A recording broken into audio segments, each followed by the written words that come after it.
5 previously undiscovered species collected, but the crew lost containment. Look with your eyes. Howdy folks, today we're taking a look at the various documents and articles that have been shown on screen in Alien Earth.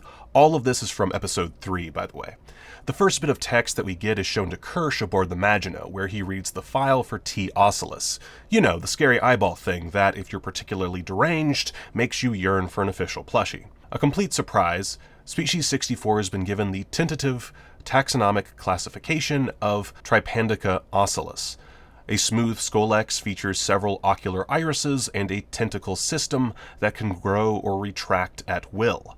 The tentacles carry extraordinary strength and are built to climb into and dislodge the eyes of other living organisms. Once replaced in the eye socket, T. ocelus takes over the ocular pathways to the brain, overriding the neurotransmissions throughout the body. More study needed to gauge inherent intelligence, though T. ocelus has shown remarkable problem-solving skills at a near-human measure. A scolex, by the way, is the anterior end of a tapeworm, and if you look at a visual of what that entails, well, it actually looks a lot like T. ocelus. This little passage also tells us pretty much what we already knew about how the creature operates with its victims, though it does also confirm that it was controlling that poor cat.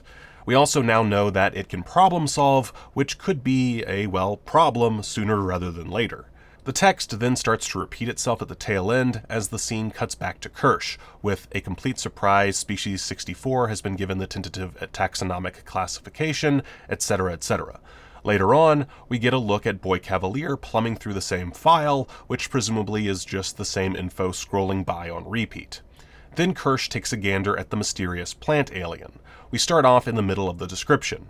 Further testing needed to confirm strength of leaves, a carnivorous plant not dissimilar to the Terran genus Drosera.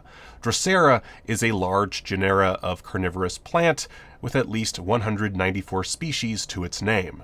Charles Darwin wrote that, quote, "At the present moment, I care more about Drosera than the origin of all the species in the world." The text continues, "Science officer has given tentative taxonomic classification of D. plumbicare to do," I don't know if that's the right way to say plumbicare, whatever. D. plumbicare due to the use of mucilage to lure unsuspecting prey, a stamen to sense prey, and a pattern of leaves which form a mouth. Though generally confined to carnivory, D. plumbicare has been seen eating nearby flora in dire situations. Animals given to D. plumbicare have expired in one of 3 ways: asphyxiation, dissolve, or exhaustion.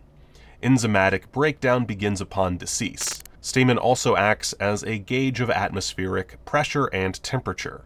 When conditions become inhospitable or a threat to survival, D. plumbicare closes completely. When attempting to open a closed D. plumbicare, many kilograms of pressure were applied to no avail. Once back on Earth, further testing needed to confirm strength of leaves. Basically, this just tells us that D. plumbicare is not to be screwed around with.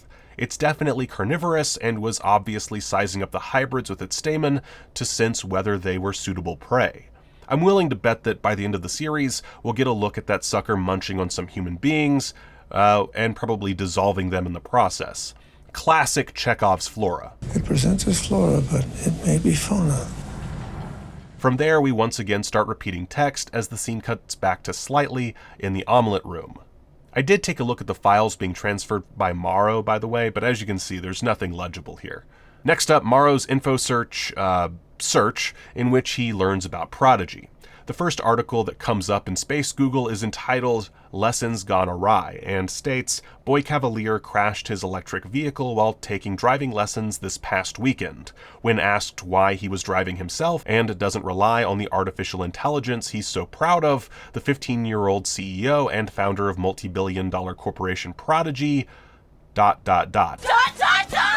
From there it trails off, but it tells us a little more about the hubris of Cavalere, though this information dates back to before he became a trillionaire. We still don't know how old he is, so when exactly this article is from is anyone's guess. The next article in the list is titled Triumvirate Becomes the Five and states, quote, Threshold, Weyland-Yutani, and Dynamic Corporations have made way for two more organizations. Lynch Corporation has been on the verge of joining the Triumvirate since its inception and brings in territorial control to South America. We'll get back to this article in just a bit. Next, Boy Genius breathes new life into Android. Quote, Wunderkind and CEO of the newly minted Prodigy Corporation, Boy Cavalere, showed off his latest exercise in synthetic human beings. Boy Cavalere has indicated that the progress made came as a direct result of throwing himself into his grief after the death of his... And it trails off. But based on the Peter Pan themes that are, subtly being worked into the narrative, it's safe to assume that Cavalere either lost both of his parents or at least his mother. Motherhood, of course, is a major theme throughout the Alien franchise, so again, this assumption stands to reason. I've also seen it theorized that he lost a sister, hence the use of Wendy, but I'm leaning more towards mother at this point in time. The last entry in the list is titled Prodigy CEO Moves Offices to Undisclosed Location. This would of course be the island that we know of as Neverland. The text of the article states, quote, being the CEO of one of the biggest companies in the world, it would be something that Boy Cavalere would have offices in any corner of the ... Wherever he did move to create Neverland, we do know that the humidity is off the charts, leading to the mysterious sprayer that we've now seen in all 3 episodes, who is taking care of Neverland's persistent mold problem. Morrow clicks on the Triumvirate article, and we get this text, which is partially hidden behind Morrow's noggin. From this, we learn that Prodigy Corporation has been seen as, quote, an upstart startup through the entirety of its existence and, quote, ceded territory from both North America and Southeast, with the last word there most likely being Asia. Quote, South America has been clamoring to unify under the Triumvirate after the devastating Gurus Civil left much of the territory in drought and famine. Why Lynch wasn't brought into the Triumvirate sooner is anyone's guess, but sources close to the probably Triumvirate suggested that until lately the liability outweighed something, recent discovery of an abundance of natural palladium. Amongst other things, palladium is used in fuel cell technology, so you can imagine how important that particular element might be in this futuristic society. I'm also wondering if maybe there's a typo and that's meant to say Gurus Civil War. Either way, the word Gura is a Portuguese, Spanish, and Italian term meaning war, so the naming conventions here are sort of basic. Now I'm going to make some assumptions about the rest of this text, so pardon me if it's a little off. We just have no way of knowing whether it's off or not.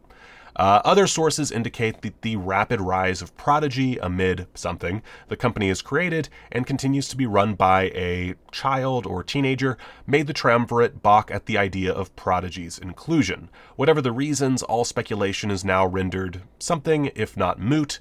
Spokespersons for both Lynch and Prodigy have given profuse excitement about the union.